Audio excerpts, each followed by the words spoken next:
Today, I'm going to explain an American science fiction action film called Prey. Spoilers ahead. Watch out and take care. The movie is set in the northern Great Plains during the early 18th century. This is the period when European settlers had already colonized most parts of the country. They looted the resources, killed the local natives, and destroyed the forests to build cities. At the start, we see a young Comanche girl, Naru, who enjoys hunting. She has a well-trained dog named Sari, who appears to be extremely loyal to her. One morning in the forest, Naru is practicing with her axe when she notices a deer. She decides to hunt it down, but a loud thunderclap causes the deer to flee. Not willing to give up, Naru and her dog pursue the deer with all their might, but still they are unsuccessful in capturing it. During the process, Sari's tail becomes entangled in a bear trap, causing him extreme pain. Luckily, Naru quickly comes to his rescue. Once she frees Sari from the trap, she also applies some natural remedies to his tail. I just rubbed some berries on that shit there. After this, the two prepare to return home, but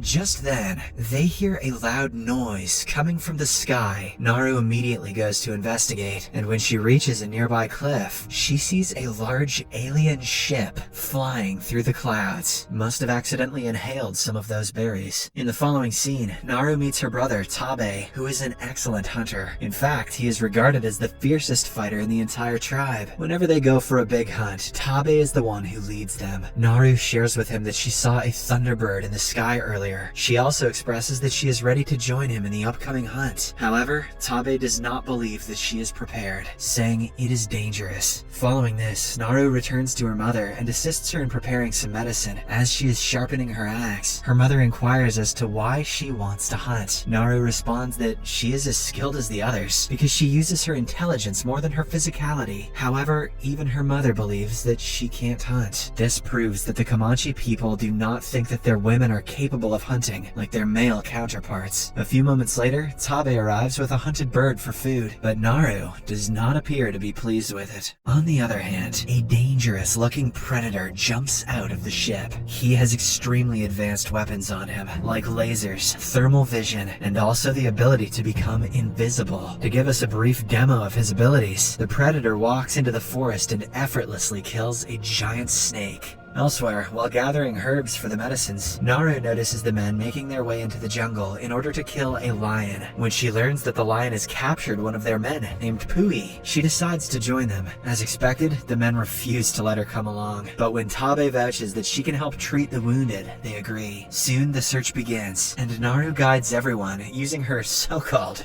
intelligent brain. They wander around for hours and ultimately find Pui, who is in a brutal condition. Naru immediately provides him with medications and herbs, saving his life. After the successful rescue mission, everyone prepares to leave, but Tabe is adamant on hunting the feral lion down, so he instructs the other men to carry Puhi back to their camp while he goes after the lion. However, Naru is somewhat skeptical because lions normally finish off their prey instantly. They do not just leave them to suffer, so she asks to join him, but Tabe declines. On the way back, Naru discovers the dead and gutted snake, as well as the predator's footprint. The other men believe that the footprint is that of a large bear, but Naru is confused as she has never seen one this size before. Hence, she decides to go back to Tabe and warn him about the same. A member of their camp named Paka also joins her. Soon after, she meets Tabe and tells him everything, but he too believes it was a bear. Following this, the three of them set out to hunt the lion. Naru suggests placing bait and taking a position on a tree to effectively attack the lion. After a while, she, along with Paka, climbs a tree, while Tabe places the bait and hides behind some bushes. The plan works, and the lion arrives on the scene, but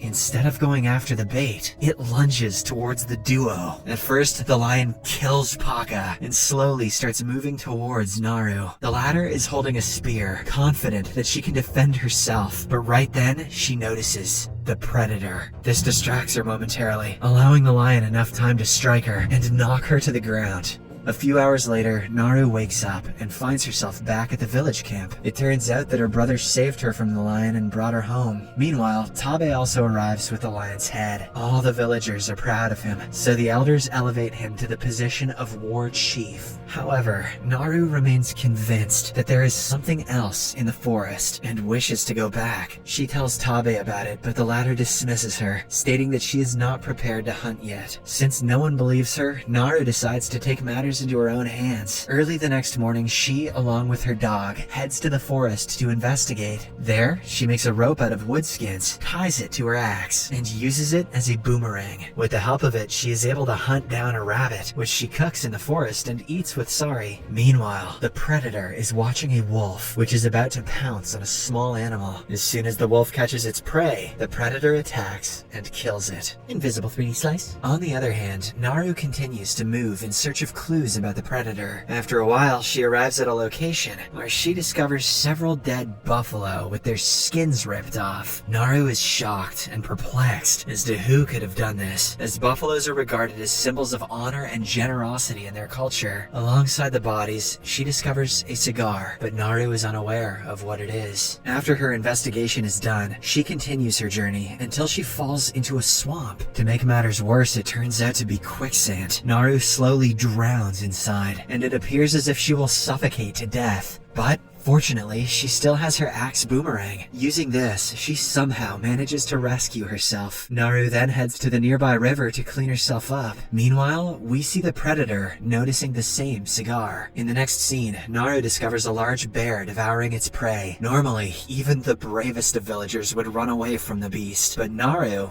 has a point to prove. She wants to kill it and take its head to the village as a trophy. Unfortunately, at the last second, her bow breaks and the bear notices her. Now, with the tables turned, Naru runs for her life and eventually hides beneath a beaver dam. However, the bear, using his incredible sense of smell, tracks her down. It is about to devour her when suddenly, the predator arrives at the scene and attacks it. The two beasts then get into a fight, but the bear is eliminated within seconds. Witnessing this, Naru is taken aback, and she immediately swims away to save herself. The predator notices her, but doesn't react, believing she is no threat to him. Even the invisible aliens are sexist. Following this, Naru arrives at the shore, where she is approached by some men from her village. It turns out that after she went missing, Tabe directed his men to look for her. Naru frantically explains to them about what she saw, but no one believes her. Instead, they ask her to return to the camp. When Naru refuses, they apprehend her and tie her up. Meanwhile, the predator appears to be watching them from nearby. Using his advanced technology, he has marked their weapons. Shortly after, the tribesmen hear the predator's roar and notice some movement in the bushes. Scared, they take up their positions, and one of them fires an arrow into the bush. Then he slowly moves forward to investigate, only to discover that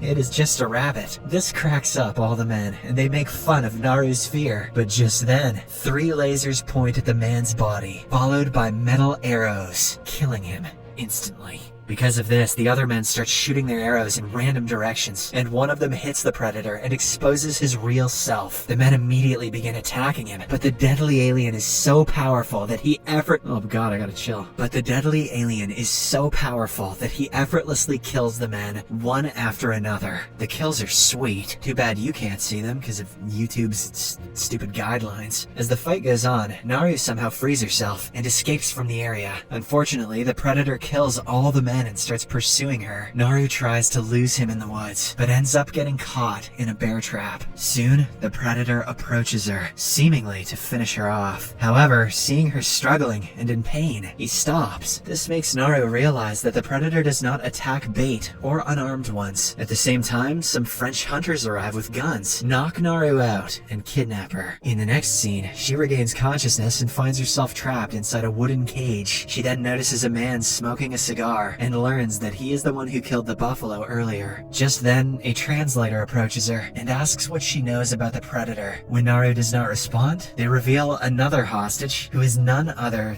than Tabe. Naru is taken aback to see him there, but she can do nothing about it. Shortly after, the siblings are taken into the forest, where they are tied up as bait for the invisible alien to hunt. Tabe panics, but Naru assures him that the predator does not attack defenseless beings. Unsurprisingly, the same thing happens. The predator slowly approaches the men from behind and starts killing them one by one. These kills are even sweeter. Too bad you still can't see them because of YouTube's stupid guidelines. While the massacre continues, the siblings manage to free themselves. Tabe goes to find a horse for himself, while Naru goes to the French hunter's camp where her dog Sari is being held. On reaching it, she wipes out the remaining hunters, using her impressive moves. But before she leaves with her dog, the translator approaches her. His leg has been severed, so he begs for medication. In exchange, he offers to teach her how to use a gun. Naru agrees and gives him some medicine that lowers his body temperature. As she is learning how to use the gun, they hear the predator's scary roar. It sounds like this.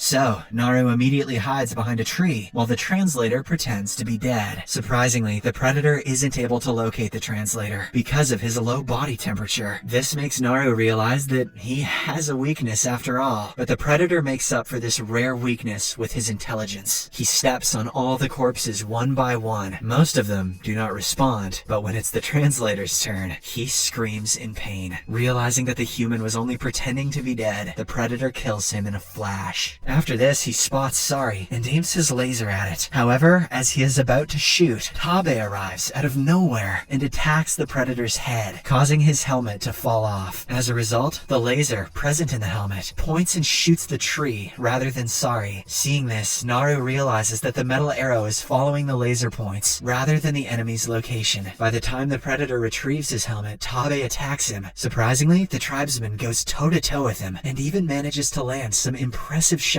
This annoys the predator, so he finally becomes invisible. A few seconds later, he catches Tabe off guard and stabs him from behind, killing him mercilessly. Naru watches this unfold right before her eyes, but she doesn't have time to mourn. She flees with her dog immediately.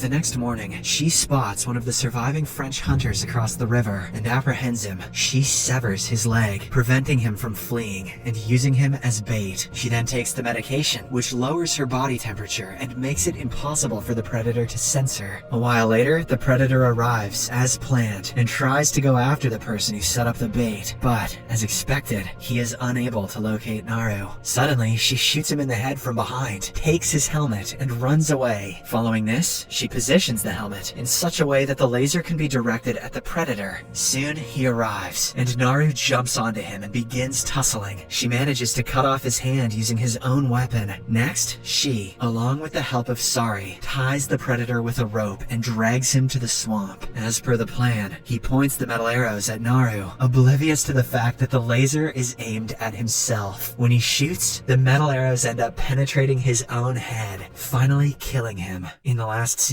Naru returns to her village with the predator's head, making everyone proud of her. "Look everybody, Naru killed a fish," or what the hell is that? She is then declared as the new war chief, something which she has always dreamt of.